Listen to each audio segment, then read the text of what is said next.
I'm Amanda Watson. I'm the Assistant Dean of the Library, and I'm so happy to welcome you to the Harvard Law School Library Book Talk on Climate Justice, What Rich Nations Owe the World and the Future by Cass Sunstein. You can get a print copy of this book from the Harvard Coop just outside or downstairs, or check it out from the library. I want to thank the Dean's Office for their generous support of our Book Talk series, as well as our wonderful librarians that make this possible, and archivist Terry Messina, Deanna Barmakian, Lisa Ryden, Carolyn Walters, and of course Maya Bergamesco, who's the architect of these events. Before we get started, please make sure you don't have a device on you that's going to make noise during the talk. And I'm happy to introduce Cass Sunstein, our author. He's the Robert Walmsley Professor of Law at Harvard Law School, where he is the founder and director of the program on behavioral economics and public policy. He teaches a course in administrative law, behavioral economics, and the Supreme Court, and has advised officials at the UN, the European Commission, the World Bank, and many nations on issues of law and public policy. So I'll turn it now to Professor Sunstein for discussion, and then we'll have time for Q&A. Thanks, everyone. Great.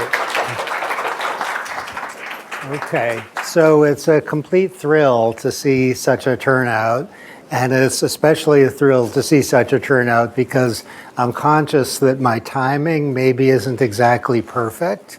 A book on climate justice today might not be the best day on which to give such a talk. The title of the book has been changed to Buying Greenland. So get the little insert that tells you the new title. Actually, Tariff Justice is the alternative title. You can get one or the other. It's enthusiastic about tariff justice. Next slide. Maybe you can advance them for me. Thank you. Okay, so how many of you have seen 8 Mile, the great Eminem movie? And you know the amazing rap battle in which Eminem says, yes, I am white, yes, I am small, yes, I live with my mother. And he tries to meet the rap battle with his own statement of what's wrong with him. And so we're going to do a little of that. Next slide. So here we go, rap battle. The United States should focus on the United States in big, bold letters from the sky. That is the responsibility of political officials to focus on their own self-interest. Domestic self-interest is the new Taylor Swift. This is indeed the Eras Tour. Welcome to the Eras Tour, as she says. I didn't quite say it the way she does, but who could? In which we emphasize that. Or maybe, do you know Olivia Rodrigo? The amazing Olivia Rodrigo. And so here we go, next slide. There she is, and DSI means domestic self-interest. Do you know her classic, It's a Bad Idea, Right? Do you know about that? That's, in a way, our theme song. But she says, after the key line, do you all know, are you all following? Says it's a bad idea, right? And you know the key line right after? F it, it's fine. Okay, so F it, it's fine. Next slide. The most important number that most people have not heard of is the social cost of carbon. And that is the number that reflects a ton of carbon emissions in terms of damage in monetary terms. So there's a ton of carbon emissions that produces damage. How much? The social cost of carbon monetizes the amount. An inside story for you is in 2009, I was working in the White House, and with Michael Greenstone, who is a great climate economist, we had lunch and discussed the need for a social cost of carbon. And the reason there was a need for that was kind of twofold. First, courts were insisting on it. Courts were saying you need a social cost of carbon if you're going to go forward with projects that affect the climate. And also, the US government does things that involve emissions of greenhouse gases, and it's also obliged, the US government that is, by executive order, to monetize the cost and benefit of what it does. What's the benefit of reducing carbon emissions? Or what's the cost of carbon emissions? You need a number. So the two of us helped coordinate a process which was extremely time-consuming and painful because the number of hours and the amount of technical work required was very high to produce a social cost of carbon. As the outside observers or outside ex post analysts found at the GAO, the process was extremely non-political. I can vouch for that. It was highly technical by people whose political views I had no idea of, and a number emerged that was in the vicinity of $50 for the social cost of carbon. That's a relatively small number by current standards. It was deemed by outside observers at the time, 2009, 2015, in that era, to be ballpark, right? And ballpark, comma, correct. No, I'm not saying right as if, do you agree? I'm saying ballpark, that was deemed to be reasonable. Under Trump, the number flipped to somewhere between $2 and $7. It plummeted. This is first Trump. And the question is, why did that happen? And I'll give you an answer in due course. Let's keep it a mystery for the moment. From Trump to Biden, the number jumped not immediately, but after a process to the vicinity of $190. So it got much, much higher even than under Obama. And the question is, what's going on there? To get a little bit ahead of the story, the Biden people used what they believe to be the best available evidence of science and economics. And the outside observers for Biden people didn't all say, hooray, yay, you got it right. But there was a widespread, not universal assessment, again, that it was ballpark, that the $190 number was in the vicinity of correct. President Biden recently has issued an executive order which seems to call for jettisoning of the social cost of carbon, not using it at all. There's a provision in it that suggests maybe going back to the previous Trump approach of $2 to $7 would be acceptable, at least in the interim. But the social cost of carbon is now in some sort of purgatory in terms of how it's going to be used in the executive branch. Now, what's necessary to know at this point is the number really matters. It matters in the sense that if the damage done by a ton of carbon emissions is zero or little, then the justification for regulations that reduce climate emissions is small, maybe invisible.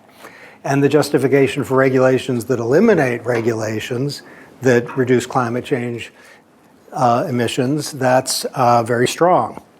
If it's the case that the number's super high, if it's 190 or 500, then the severity of regulations that involve coal-fired power plants or automobiles or refrigerators or microwave ovens, the justification for severity increases. So the number is an ingredient of the appropriate analysis. The higher number justifies more regulation, which should suggest that the differences between President Trump and Presidents Biden and Obama shouldn't be directionally surprising, yes, given their general views about these topics. Next slide. Okay, there's a Labrador Retriever who looks a lot like my Labrador Retriever. And my Labrador Retriever and that one has exactly nothing to do with the slide, but we like Labrador Retrievers, so there we go. Why did the Trump administration, round one, go down so dramatically from the Obama administration? Most of the answer is staggeringly simple. The Obama administration used the global damage, and the Trump administration used the domestic damage. So to its credit, the Trump administration maintained a social cost of carbon.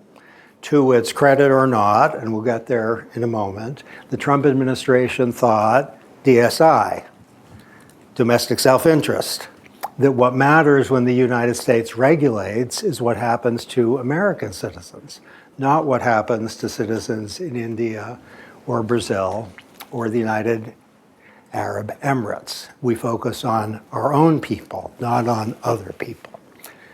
Okay, that's the big debate. That's the great debate. Next slide. Here's some news from courts.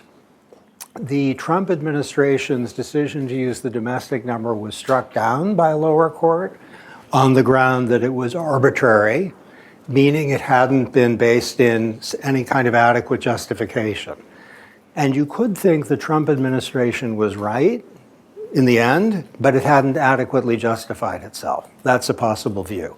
The court did not say the global number is mandatory. It only said that the reasons given by the Trump administration were not adequate. By contrast, the judgment of the Obama administration to use the global number was upheld in Court of Appeals as non-arbitrary. And I want to suggest that the emphasis on arbitrariness or not, however it's cashed out in particular cases, is inspiring. It goes back to the original constitutional commitment to the idea of a deliberative democracy. That is a democracy that combines political accountability with reason giving, and the notion that even the President of the United States must give reasons for action is consistent with that old ideal. And this cuts hard, potentially, against both Democratic and Republican administrations if their climate change judgments aren't adequately explained so the public can understand it and nod, if not in agreement, at least in acknowledgement that a reasonable job has been done. Next slide. Okay, here's the first two arguments made by the Obama and Biden administrations on behalf of the global number. And I'm going to suggest that while they pass the straight face test, they're not adequate. So the first argument is a little like a very corny song that Olivia Rodrigo and Taylor Swift would never sing because it's lame. It would be called We're All Connected, and it would be an effort to induce emotions. But in this context, the We're All Connected idea is substantive and suggests that if there's harm done, let's say to people in Mexico or to people in South Africa, the United States is affected.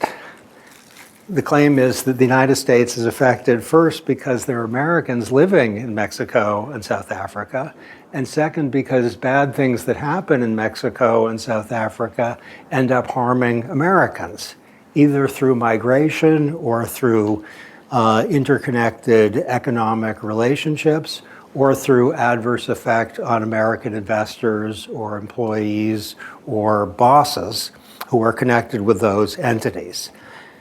That's a fair point, that if you consider just the domestic interests of those Americans who are living in the United States right now, you will not capture domestic self-interest. It extends quite broadly. That's fair. It suggests we should use an inclusive domestic number, but it doesn't get us all the way to the global number. Is that clear? Whatever the inclusive domestic number is, including all of the adverse effects that occur in the United States as a result of greenhouse gas emissions, whatever the domestic effects properly understood are, there's some fraction of the global number, which suggests we can't get to the global number, we just get to a bigger domestic number than we otherwise would. So that argument doesn't really work.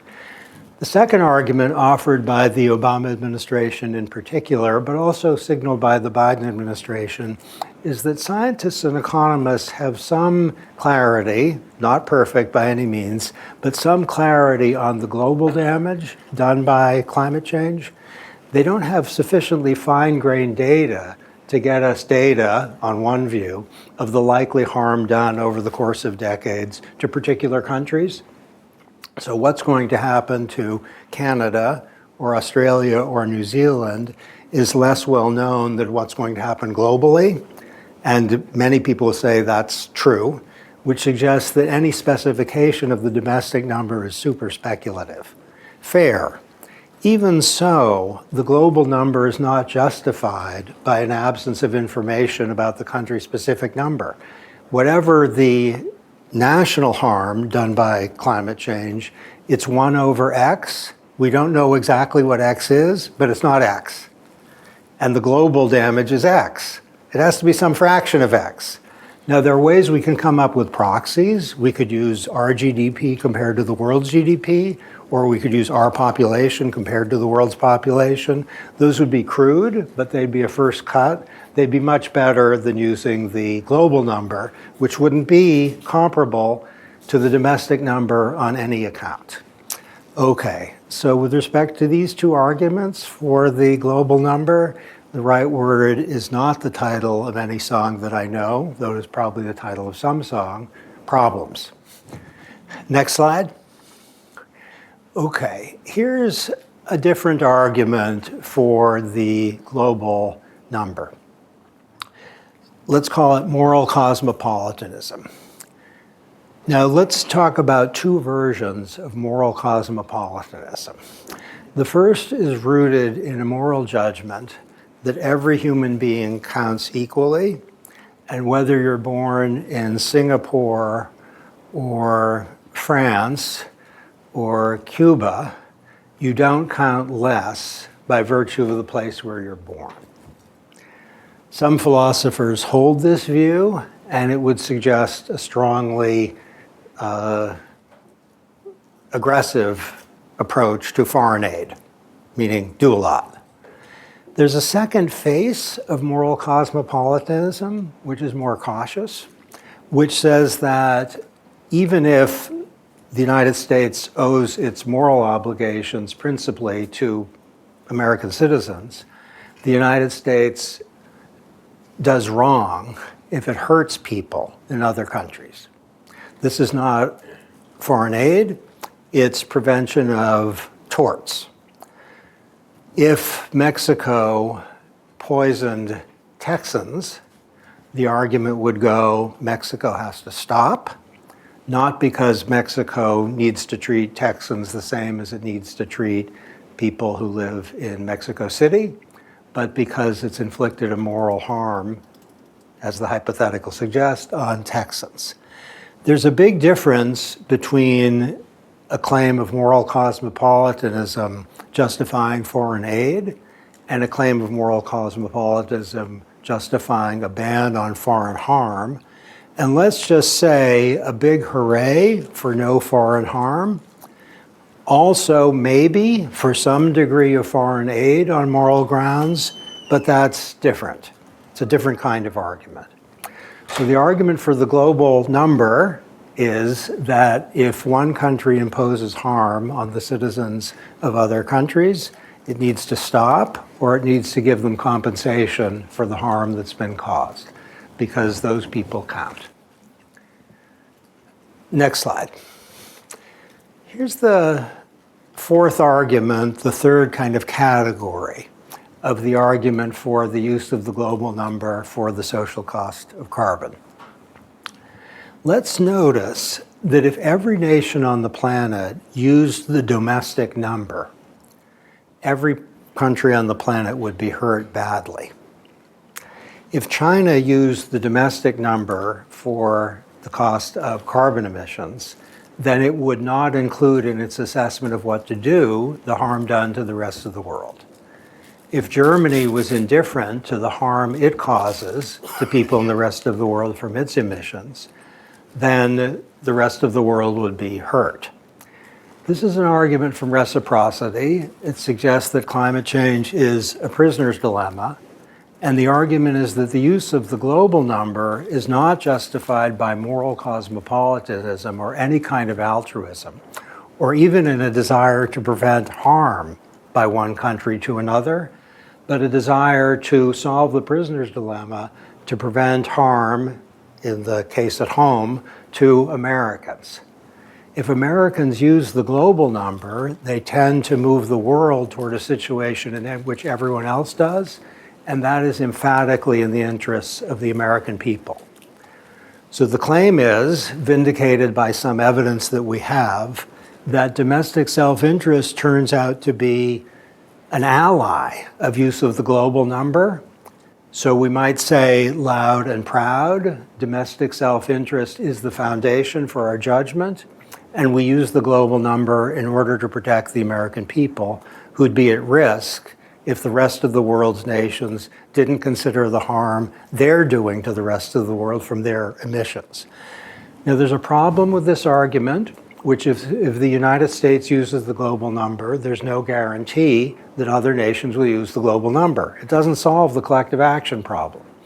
The suggestion is that's true, but the moral leadership of the United States is such that if the United States uses the global number, there's an increased likelihood that the rest of the world will too. And if it uses the domestic number, there's emphatically a likelihood the rest of the world will use that number also. And this isn't mere speculation. We have data suggesting much of the world followed the United States in using the global number in a way that's protective of citizens of guess which country? This one. Not only this one, but yes, this one. Next slide. Okay, now we're going to shift a bit. So far, I've tried to justify use of the global number, both on moral grounds and by reference to domestic self-interest. Now let's ask, who counts? Your kids and their kids, people in other countries. Do they count if we don't help them? They count if we hurt them? Are they part of our overall assessment? Next slide. For the future, we need to think, what is the discount rate? Now, if we can give you $100 today or $100 in 20 years, you'd probably be happier to get $100 today, partly because of what's called a pure time preference. People want the money now. And partly if you get $100 today, you can, if you want, invest it and watch it grow. That suggests that a discount rate for the future is a really good idea, but it doesn't suggest that in discounting monetary amounts, we are treating future persons as less valuable than current persons. So the basic idea is that even with a discount rate of 3% or 2% or 4%, every human being counts equally regardless of when they are born. And that's based on a moral judgment that someone born in 2060 isn't entitled to less concern and attention than someone born in 1997. Next slide. Now let's talk about where rather than when. The central motivation here is if one person imposes a harm on another person, they should cease and they should provide compensation for the harm they've caused. And the question is whether climate change triggers corrective justice as a foundation for climate change policy. This is not the social cost of carbon question, which you can resolve by reference to nothing involving corrective justice, only involving national self-interest. It suggests that there's an issue if one nation is inflicting injury on others because of familiar ideas about tort. Next slide.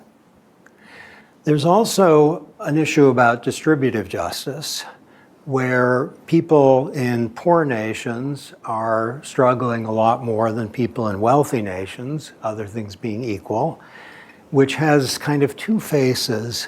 One face is a little money to a wealthy person doesn't have a big impact on that person's well-being, whether a little bit of money to someone who's really struggling can make all the difference.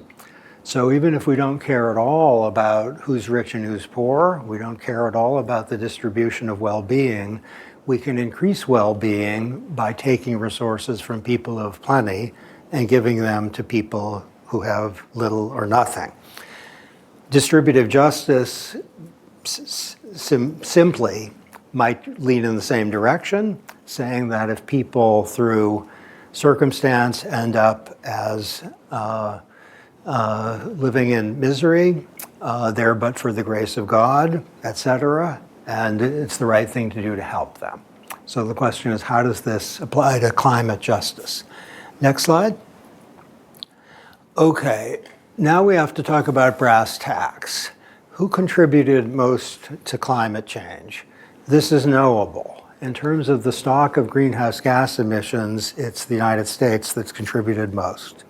I say that with ambivalent feelings as someone who is over the moon in love with my country, but it's still the case. Who contributes the most in terms of annual emissions? It's China. China crushes the United States now. China hasn't caught up in terms of greenhouse gas emissions to the United States, but the annual amount is a lot higher. We need to distinguish between the stock and flow and emphasize the stock. There's a list, it's knowable. The flow, similar list, and the countries that are in the top tend to overlap. Okay, who is most vulnerable to climate change? Which nations are the world's most vulnerable? Not Denmark, Canada, Sweden, or the United States.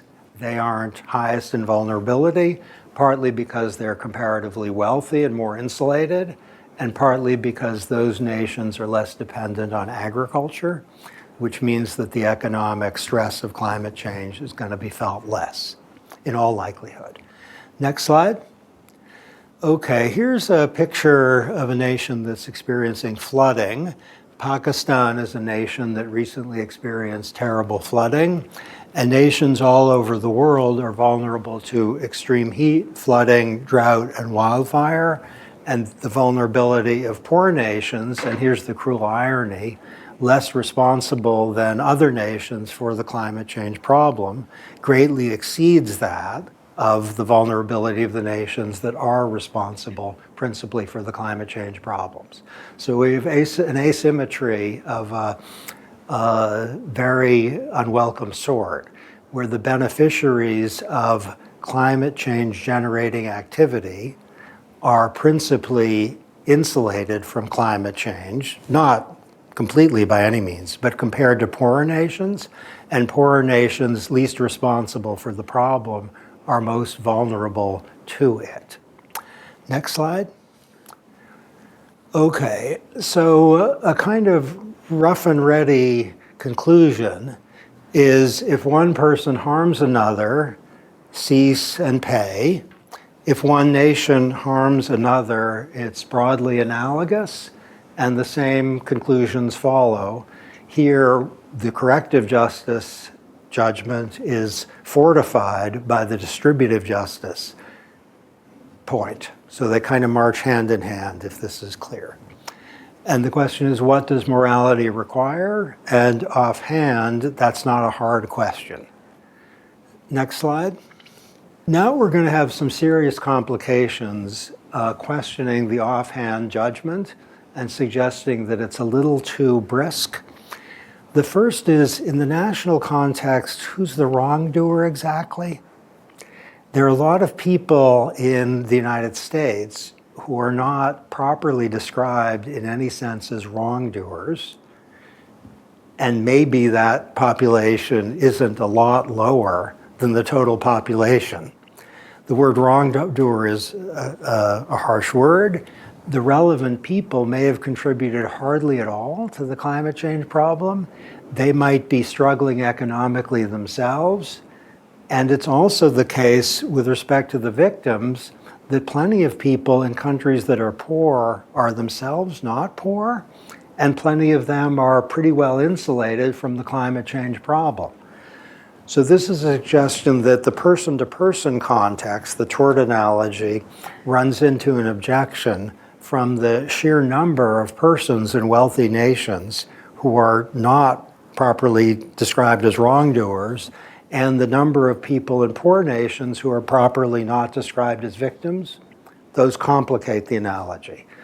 The analogy gets even worse by a fussy but true point, which is wealthy nations, including the United States and Germany, have conferred massive benefits on poor nations in the form of medicines, safety and health innovations, technological innovations, economic growth-related innovations, and those benefits aren't things that the wealthy countries have fully internalized through costs. So the claim would be that the benefits conferred would have to, in principle, be subtracted from the costs imposed, And that would give us our number from standpoint of corrective justice. And it's not clear offhand how the math works out. Okay, this slide is a lot of pages in my little book. They could have been a whole book unto itself. Let's just flag that the objection from the standpoint of justice can be cashed out and made plausible by reference to these three concerns. Next slide. I used to believe that the three objections on the previous slide were decisive against the corrective justice argument. I don't think so anymore. Do you know the words that follow, "She loves you" from the Beatles? It would be really lame for me to say those words in a musical or otherwise way, so let's spell them. Y-E-A-H, 3 times. And that's not what the Beatles meant in the context of the song, but it's a way of signaling in this context, yeah, they're fussy points, but still the fundamental point remains. One nation has benefited from economic activity that's inflicted serious harms on others, and that gets us enough of the way to a corrective justice argument, notwithstanding the fussing. Maybe a slightly sharper way to put the point is in the next slide, which is from a slightly sharper musician than the Beatles, sharper meaning edgier. And do you know what's coming from Mr. Dillon? Have you seen A Complete Unknown? The best movie of 2024 by far? Yes? 8 Oscars, at least? It's been nominated for 8. Can we write in for others? Next slide. Hard rain. And the basic idea of hard rain is both something tough is happening in those poor countries, and it's a theme of corrective justice. And the basic idea is that we don't nail exactly the right numbers. We think the argument has asterisks and footnotes, but as a matter of rough justice, resources should be devoted to protecting people who are super vulnerable, and mitigation in the sense of reduction of emissions is a morally required step. Next slide. So the social cost of carbon will help a great deal in determining the right level of mitigation, especially if we use the global number, and resources for adaptation and resilience are required, not as a matter of charity, but as a matter of justice. How much? Let's just say a lot. And then we can haggle over the price. Next slide. Okay, so 5 conclusions for you. Thank you for your indulgence. The first is that the use of the global number rather than the domestic number is justified by reference to a very constrained form of moral cosmopolitanism where people in Canada ought not to be hurting people in Vermont and Maine, and so too people in the United States and China ought not to be harming others in the world. Same principle. More simply, bad idea, right? Effort is fine. Reciprocity justified by reference to domestic self-interest. The second point is future people count equally. Future Americans now don't count less than current Americans. We discount anyway, not because future people are worth less, but because money once invested can be made to grow. People in other countries count, especially, or at least, if we have harmed them. And there's a kind of supplemental point on which I want to conclude, which is apart from that point about avoiding harm to others, it's really good to have friends. It's right to have friends, and it's in a nation's DSI to have friends. Next and last slide. Thank you.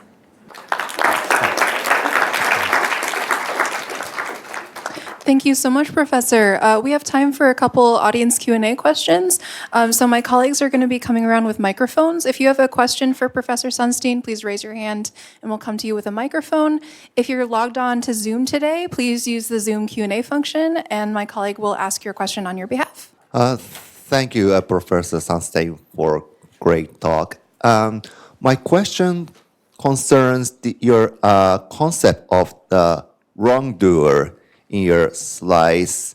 And my question is whether wrongdoer is limited to, direct wrongdoer, or whether your idea of wrongdoer can be extended to the kind of indirect wrongdoers. The reason why I ask this question is that, I admit that it is very, very complicated and difficult to kind of identify who is wrongdoer, and there's not all citizens in the United States are wrongdoer in direct sense, and vice versa in the case of the developed countries. But if you admit the concept of kind of indirect wrongdoers, they might be arguable that those citizens in the United States who don't themselves kind of, engage in the kind of conducts in environmental friendly way, they're kind of situation in a complex in the sense that they do nothing to prevent those co-patriots in the same countries by kind of standing up and lobby for the kind of legislatures to kind of stop, which prevent those direct wrongdoers to engage in environmental harmful ways. And of course, that kind of arguments have both pro and cons, so there will be kind of slippery slope in kind of identifying who is the wrongdoer.